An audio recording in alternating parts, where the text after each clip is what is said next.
After a year of planning, we have arrived in Latvia. After an 8-hour overnight flight from Philadelphia to Frankfurt, we transferred to this tiny Air Baltic prop plane for the 2-hour flight to Riga. I guess, tiny country, tiny plane. But we did get to try Latvia's native signature liqueur, black balsam. It was vile. Judy wasn't smiling after she tasted it. It's a quick taxi ride to the best place in town, the Radisson Hotel, just outside the Old City Wall. Here's the view looking south into Old City Riga. The Gold Dome is the Russian Orthodox Church. And looking north, the more modern New City, which doesn't look that new. But 100 years ago, it was new, and the city was thriving. Riga was the largest seaport in the Russian Empire and allied with the powerful European trade unions. New construction was booming, and the latest architectural rage out of Paris was Art Nouveau, a revolt against the conservative neoclassical and Victorian styles. It was ornate, decorative, and incorporated art and sculpture. In fact, Riga is a World Heritage Site for Art Nouveau, and our hotel's right in the center of it. So, despite the jet lag, let's go for a walk.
Well, that was fun. But now, the sun is sinking and so are we. Let's get some sleep. It's a beautiful Baltic morning as we set out to explore Old City Riga. The Freedom Monument rises on the border between the Old City and the New. Still part of the Russian Empire during World War I, the region was invaded by Germany. In the aftermath of the German defeat and the chaos of the Russian Revolution, the Latvians seized the moment and declared independence in 1919. Completed in 1935, the monument has a definite Art Nouveau vibe to it. The inscription reads, "For Fatherland and Freedom." Over the last 800 years, Riga has been controlled by Prussia, Sweden, Poland, the Russian Empire, then a brief period of independence between the two world wars, then Nazi Germany, then the Soviet Union until its collapse in 1991. So, the city's an interesting mashup of different architectural styles and eras. Let's go.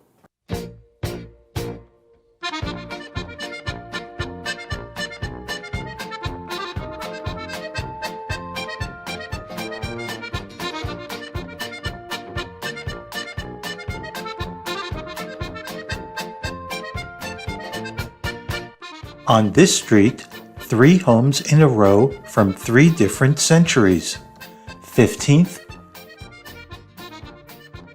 17th, and 18th. How cool is that?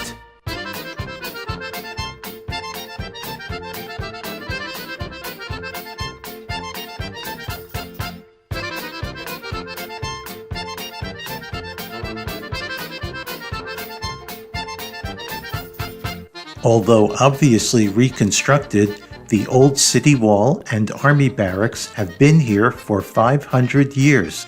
They used to house the Swedish army. Now they're home to art galleries and restaurants.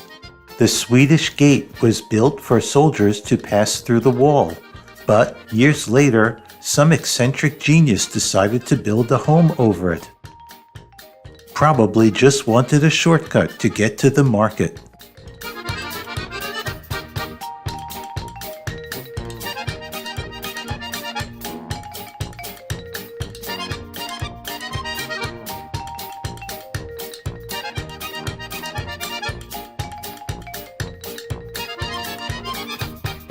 Like so many European cathedrals, Riga's has been built, rebuilt, remodeled, and expanded over the years.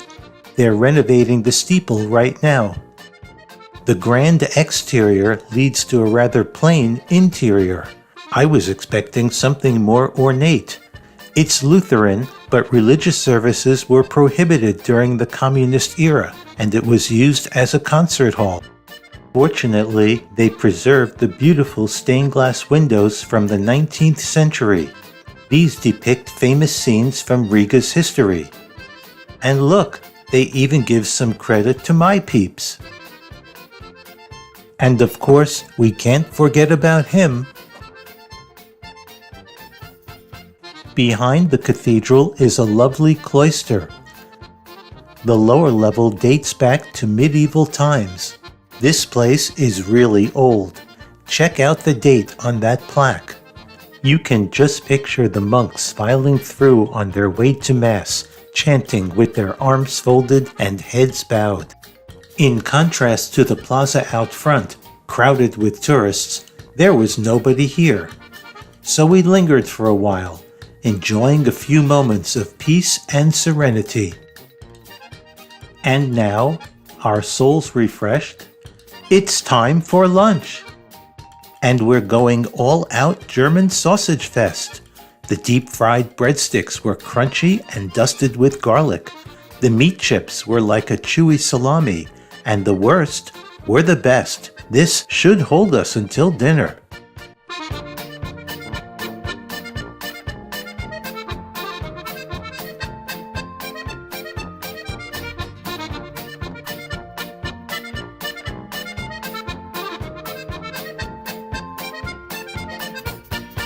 The House of the Blackheads was home to a powerful German trade union from the year 1334. This facade dates from the 1500s. But not really. The original was destroyed by Nazi bombing in World War II, and the Soviets demolished the ruins. After the fall of the Soviet Union, it was rebuilt with funds from Latvia's richest man and private donations. This building dates from 1999. Nonetheless, it is fabulous. To complete the scene, there's even a heroic medieval knight guarding the building.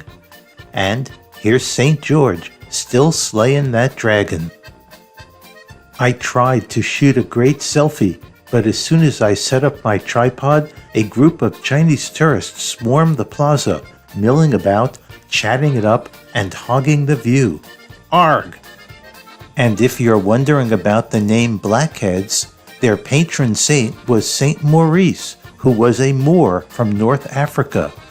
Back in those days, they called them like they saw them.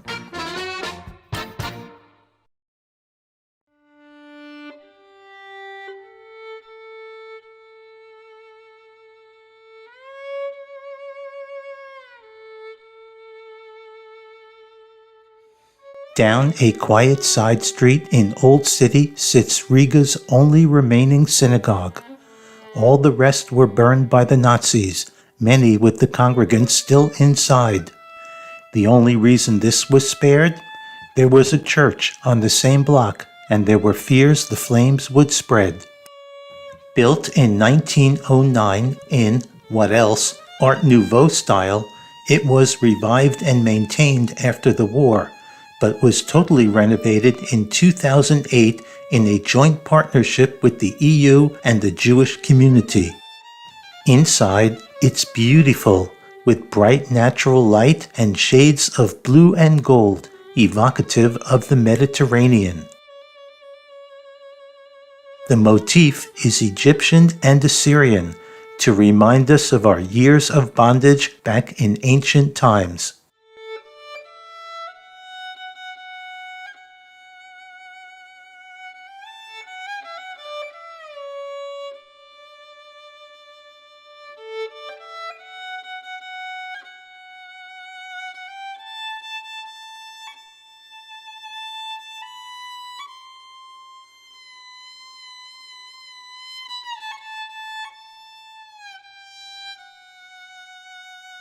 And once again they tried to wipe us out, and once again they failed.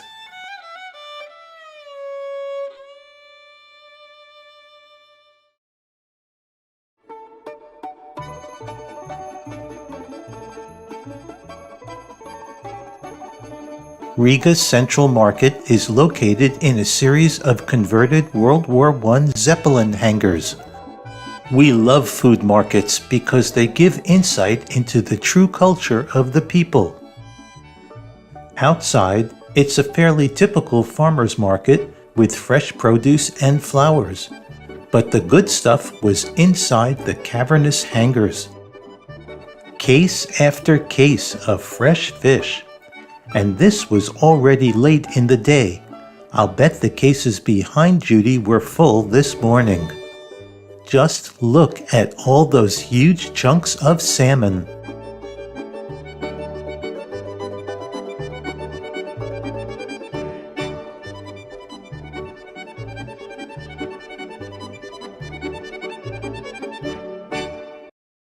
And don't forget to pick up a tub of fresh salmon roe. Grab it by the spoonful.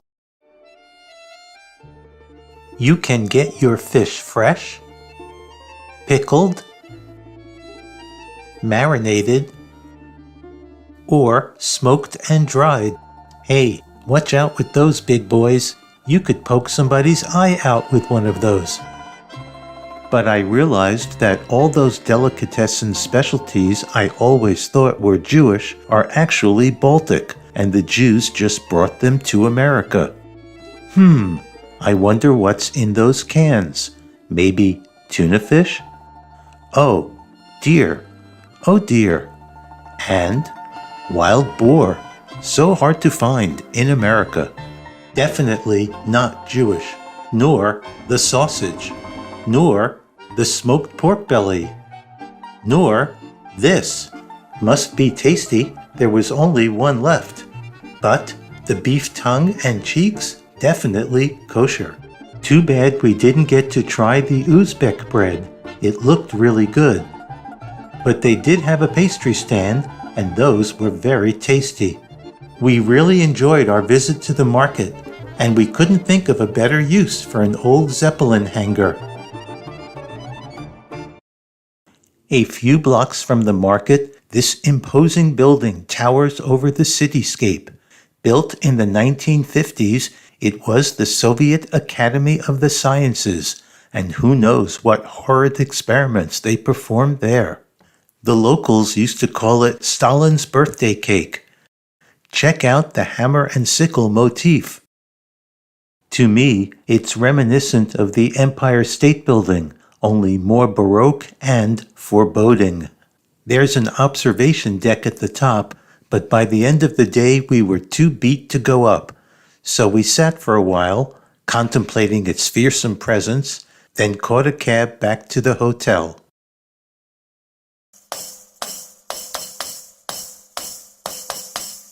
Time for dinner at the Alla Folk Club. TripAdvisor said it was an authentic Latvian experience. Located in an old city basement, both the setting and the beer do seem authentic. The food was really good. I had a salmon casserole with carrots and potatoes in a cream sauce served in a hot skillet. Judy, true to her Portuguese roots, had the codfish, fried on a bed of beans topped with a sour cream dill sauce. You can take Judy out of Portugal, but you can't take Portugal out of Judy. Tomorrow, we'll meet up with Alexander Feigmanis and head out to eastern Latvia to resume the search for Uriah. But we really enjoyed our visit to the beautiful, vibrant, historic city of Riga. Weather today, more typically Baltic. On a gray and cloudy day, we leave Riga for Daugavpils, birthplace of Uriah. Alex and his driver load us into the back seat for the 3-hour drive east. The rain was relentless, and there's not much to see except forests and farmland. Great, only 187 kilometers to go. He better not miss the exit or we'll end up in Moscow. As we travel east toward the Russian border, the country becomes more, well, Russian.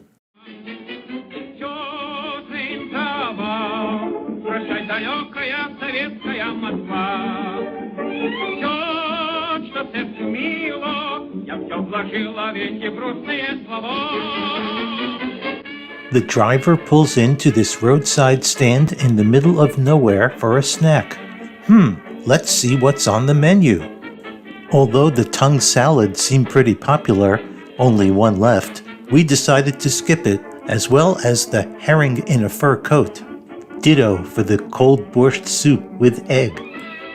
Not even Judy would try this stuff. We weren't that hungry anyway.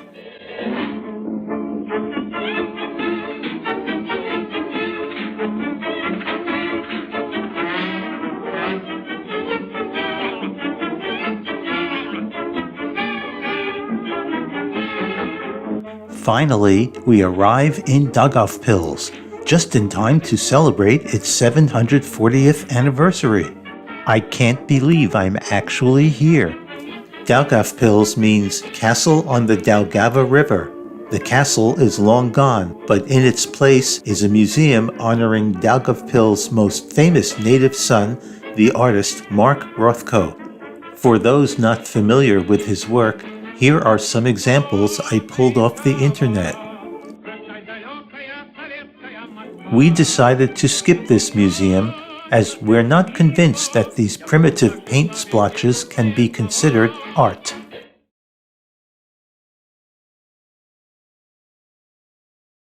Just inside the city limits, off to the side of the road, is a monument to the Jewish victims of the Holocaust.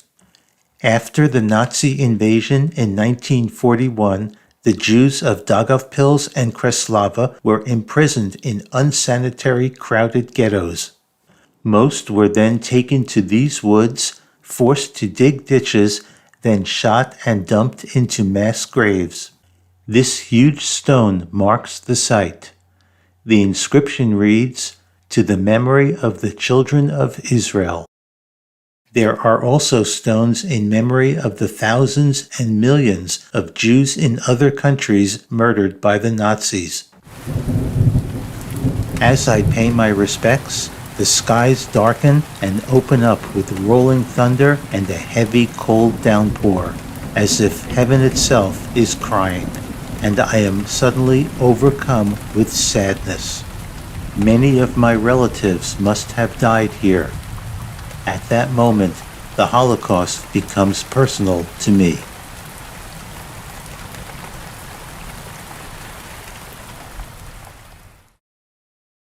Finally, we arrive at the best place in town, the Hotel Latgola.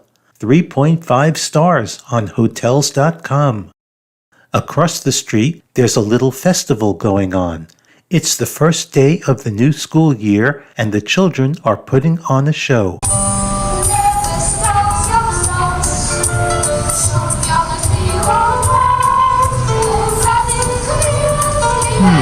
That tune sounds strangely familiar.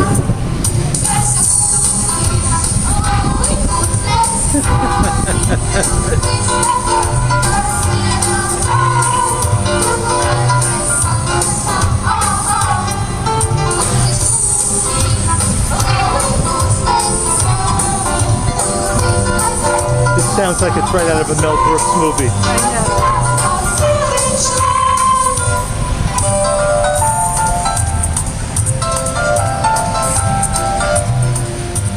Latvian schoolgirls singing a Shirley Temple song from the 1930s.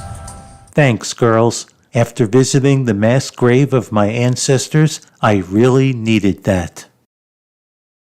Let's check out our 3.5-star accommodations.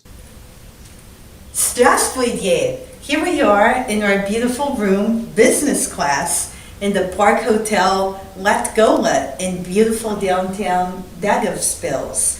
As you can see, the room is decorated in beautiful beige upon beige, the height of luxury from the Soviet era inspired room, with beige bedspreads, beige walls, beige headboard, beige curtains, beige carpet.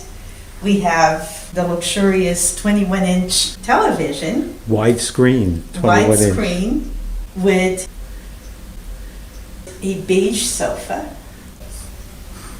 and a beautiful view of the downtown area of Daugavpils.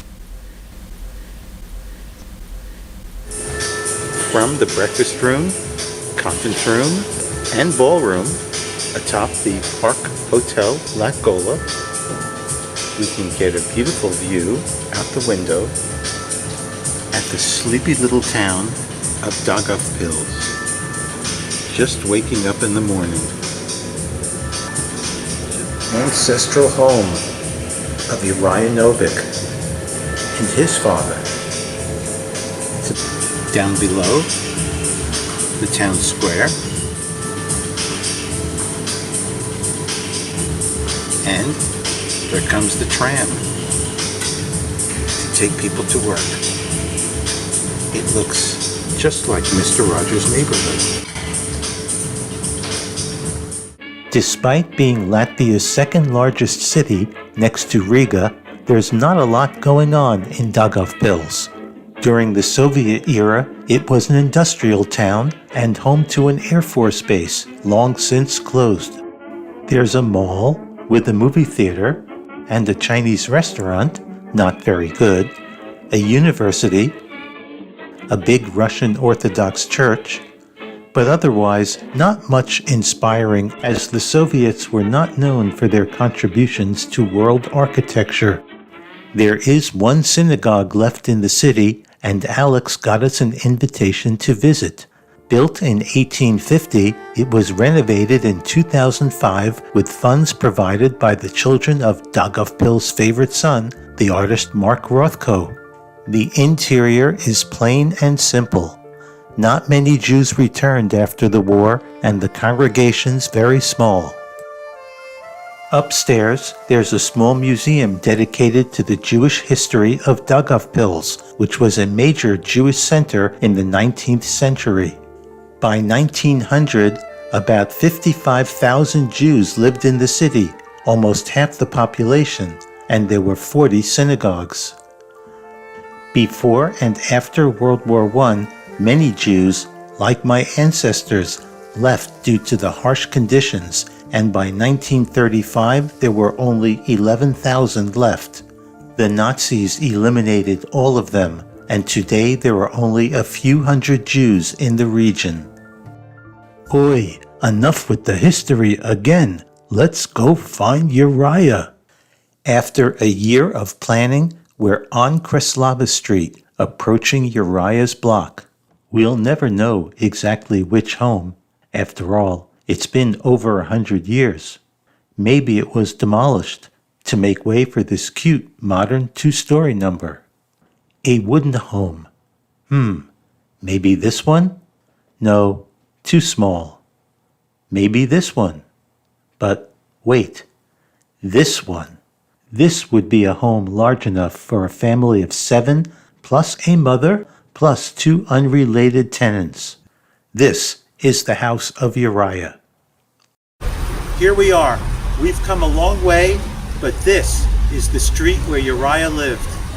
Perhaps he lived in a house just like this. We know that he lived in a wooden house on this very block. It's great to be here. I can't believe we are. This was where it all began. 120 years ago, my ancestors, poor, persecuted, living in a wooden shack, they escaped this cold, gray land for the land of opportunity and freedom in America.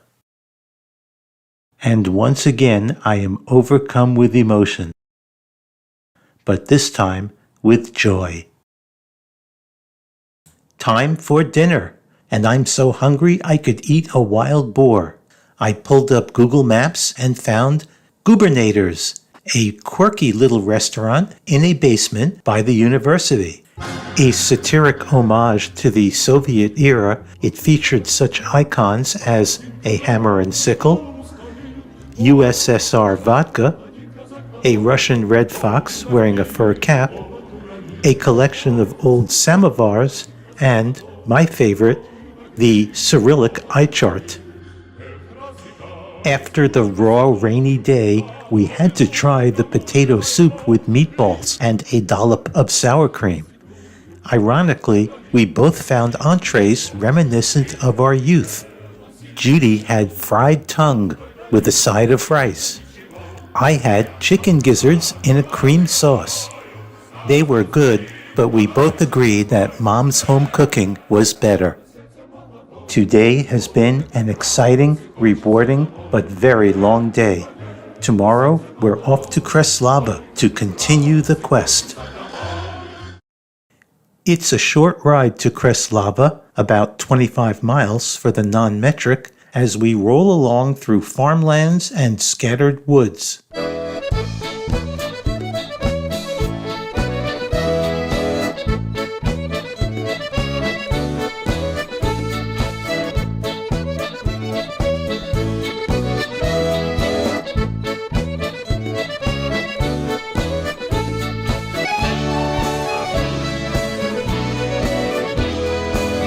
Chicken.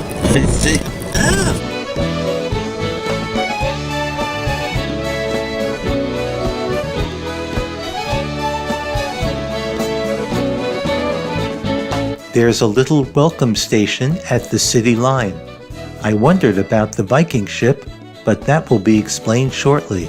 It's obvious that they have a lot of pride in their little city, and that's because Kreslava has quite an interesting history.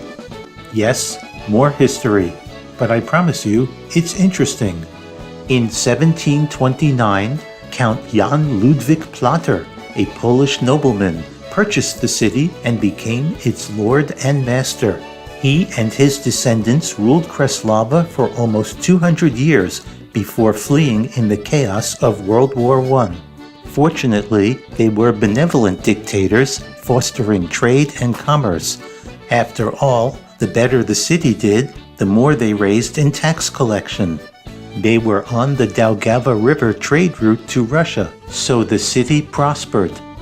In keeping with the Commonwealth's religious tolerance, the Count invited Jews to settle because of their skills and work ethics. And after the Russians took over, it was conveniently located in the Pale of Settlement, and so the Jewish population grew. In the early 20th century, Kreslava was repeatedly engulfed by war, being at the eastern front of World War I, the Polish-Russian War, and the Latvian War for Independence. Citizens were evacuated to other parts of Russia, and who knows what burdens the Udins had to bear. Through the trees, we catch a glimpse of the city below. Let's go!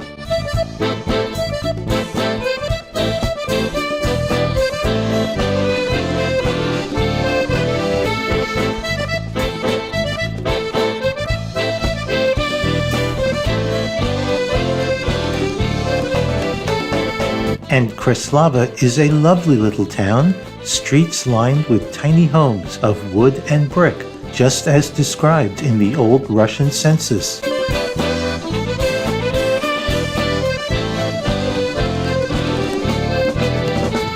Well, some were in better shape than others. Many of them had backyards with greenhouses growing vegetables and flowers. The Baltic people love flowers. They love these multicolored flowers. You can see they put a lot of time and effort into planting and caring for their flowers. Everything is very clean here. The flowers are beautiful. They really have a connection with nature.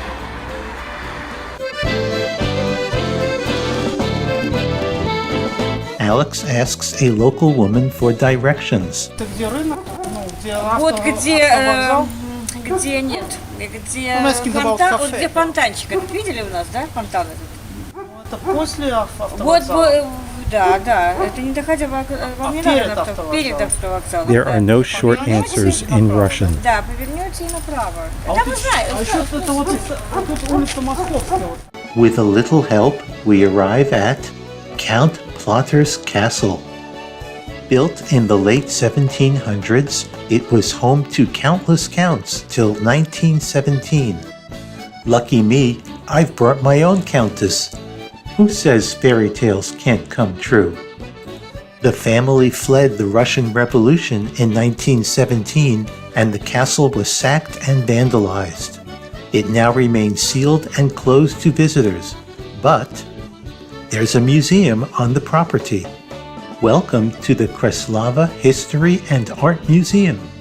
The PSC Airy 5 oars explains the city's emblem. The 5 oars represent 5 nationalities: Latvians, Poles, Jews, Russians, and Belarusians. And they have learned to coexist, accept their differences, and seek commonalities. At least in theory. It's translated into all the different languages, and the whole thing is set up inside a Viking ship. How cute is that? Indeed, there once were Vikings here who came from Norway across the Baltic and up the Daugava to trade and plunder. Vikings! How cool is that? The exhibit was really well done, tracing Kreslava's founding. There's the Count and Countess. Economic development. The sign says Amazing Carpenters. And multicultural identity.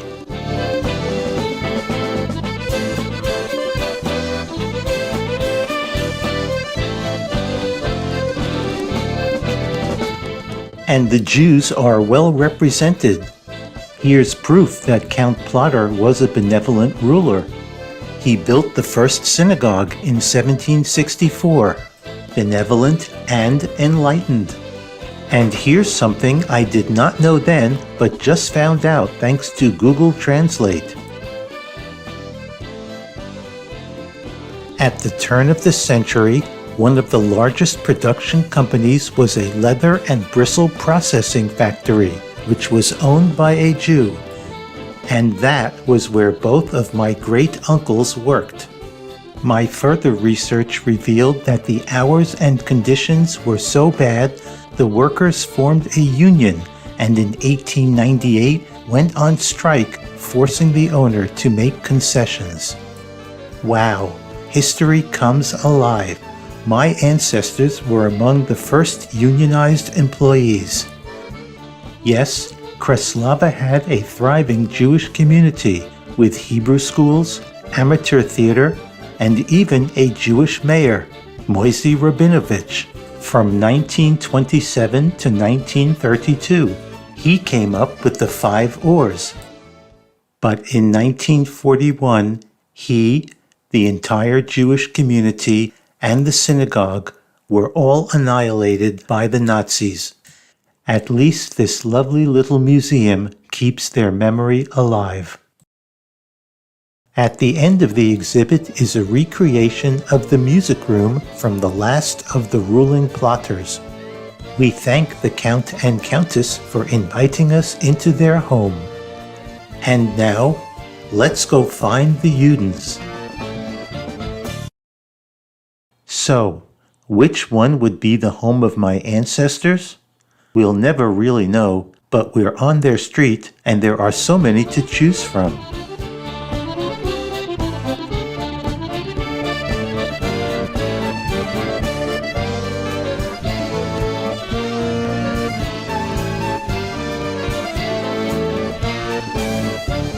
I'm choosing this one. It's big, it's wood, and it has plants in every window, and my mother has always loved plants, as do I. This could have been the home of my Bubby and her family. Wow. Standing on the banks of the Daugava River, it occurs to me that my great-grandfathers, Abe and Uriah, may have fished from this very spot. And once again, I am overcome with emotion. I've done it.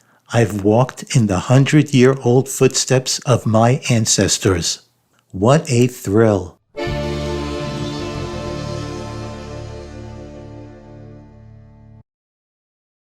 We return to Riga as night falls, bid farewell to Alexander Feigmanis, and head back to Alla Folk Club for dinner. For starters, an appetizer of potato pancakes with sour cream and lingonberries, in keeping with my Russian and Jewish roots. Tasty! I had Grandma's meatballs, which came with potato wedges, sauerkraut, and the obligatory dollop of sour cream. Hearty and delicious, but I don't know why they put sour cream on everything. Adventurous Judy ordered traditional gray peas, which turned out to be beans with smoked bacon in cream sauce inside a rye bread loaf. She said it was delicious, but I'm sorry, I could not bring myself to eat something that looked like that. The club was much more crowded than last time, and I couldn't figure out why. It's only Wednesday night. Then, two musicians step on stage, start tuning up, and that's when things started getting funky. Or rather, folky.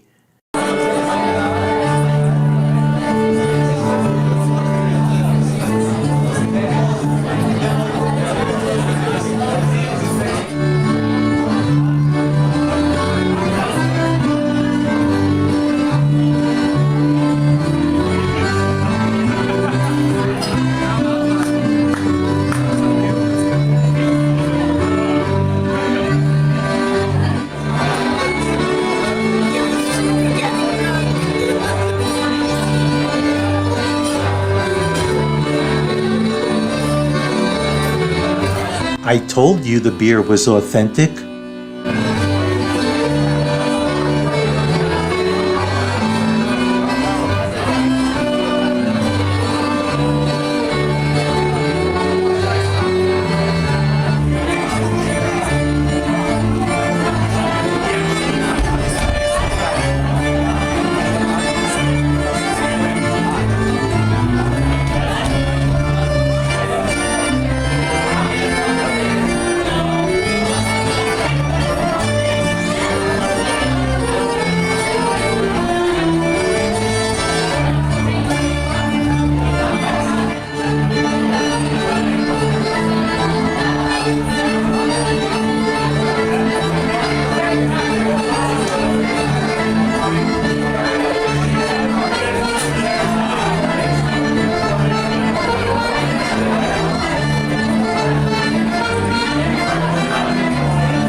Wow, what a great finale to our Latvian journey of discovery. The trip didn't end there. We continued on to Tallinn, Estonia, Helsinki, Finland, and St. Petersburg, Russia. But that is a story for another time. Meanwhile, we'll still have unfinished business in the search for Uriah once we return home. Okay, Judy, you can put the beer down now. Judy?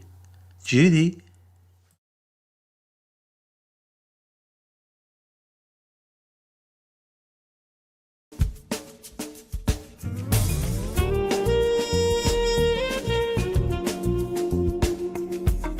It's a late November morning as we leave Wilmington and head north up I-95 and the New Jersey Turnpike.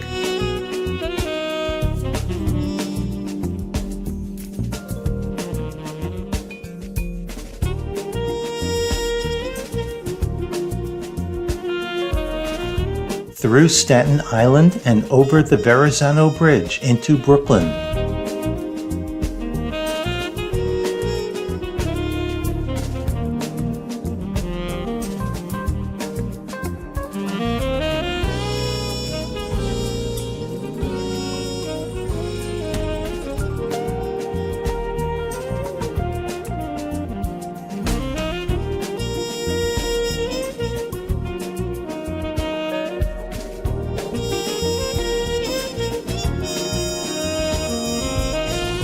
Our final destination, the borough of Queens.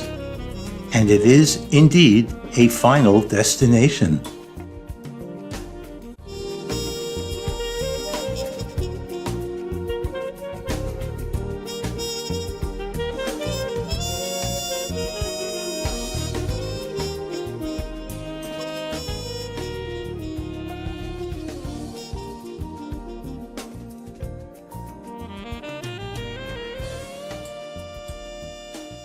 And here they are, my grandparents, the Novecks.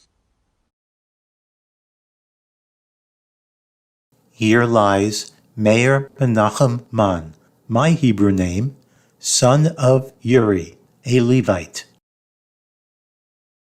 Katie, I remember you. I remember that you were a really nice grandma, and we'd go to your house on Passover, and the whole family would be together. I'm sure it wasn't easy for you, having to raise all those kids after Max was gone, but I think you did a really good job. I want to tell you how much Saul loved you after you died. Went to temple every single day for a year to pray for you. And that, I think, is love and devotion. For that, I thank you.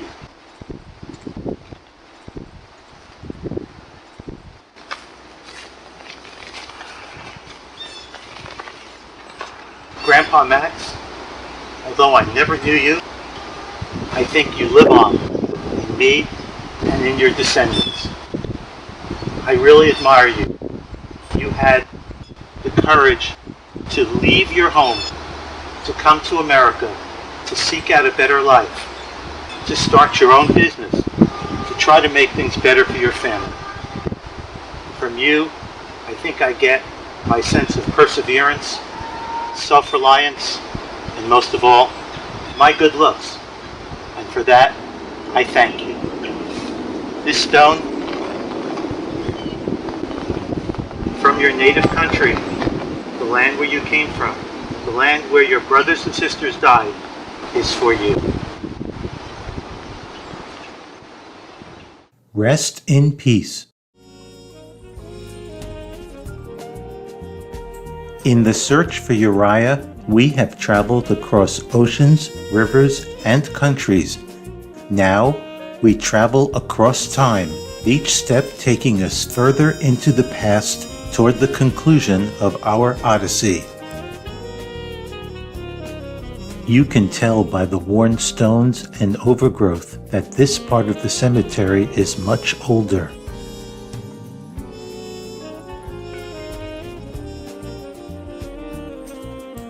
finally, in a far corner, here lies Uriel Noveck. Uriel? Seriously? Poor Uriah. His whole life was a typographical error, even in death. I guess it's too late to ask the stonemason to redo it now. Here lies Uriah, son of Menachem, Manco, Mane, a Levite. Menachem Man. I never realized my legacy name goes back to my great-great-grandpa. And here we are, at last. The search for Uriah ends here.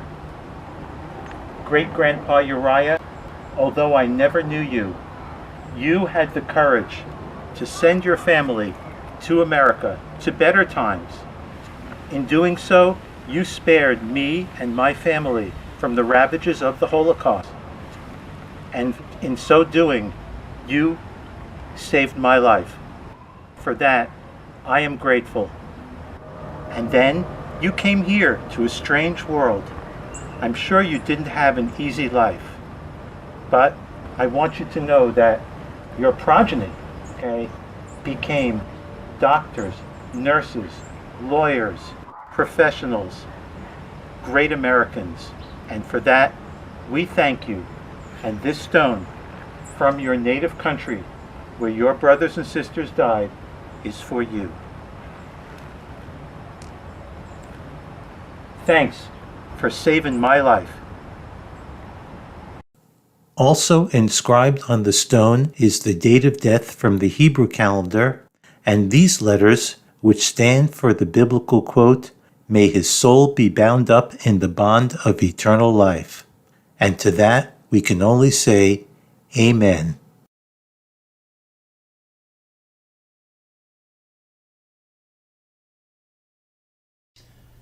Uriah Noveck was a scholar. Maybe. Maybe not. It doesn't really matter. But I always thought that the phrase had a nice ring to it. It was catchy. I even made up a little jingle that I would sing to the old Three Dog Night tune. You know, Jeremiah was a bullfrog, Uriah Noveck was a scholar. Well, now that I've finished the search for Uriah, I'm going to finish the song. Stay tuned.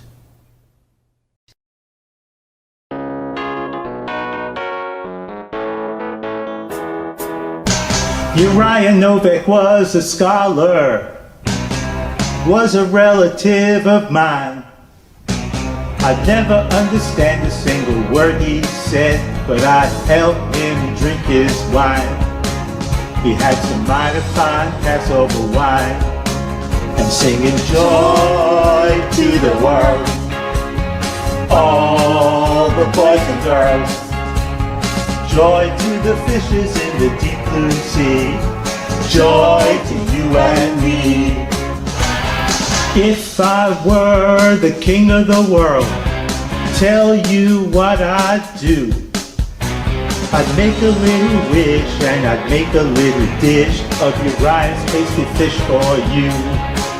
Yeah, I would eat some tasty fish with you, and we'd sing joy to the world, all the boys and girls.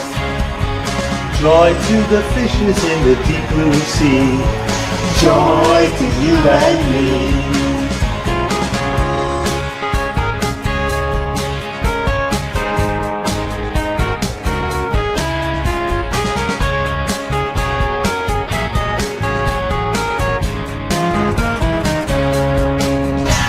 You know I love the Udins, never thought they could be found.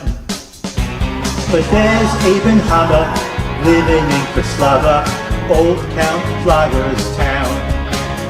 Yeah, that funky Count Flowers town. Joy to the world, all the boys and girls. Joy to the fishes in the deep blue sea, joy to you and me. Joy to the world, all the boys and girls. Joy to the fishes in the deep blue sea. Joy to you and me. I think we nailed it. I think we nailed it.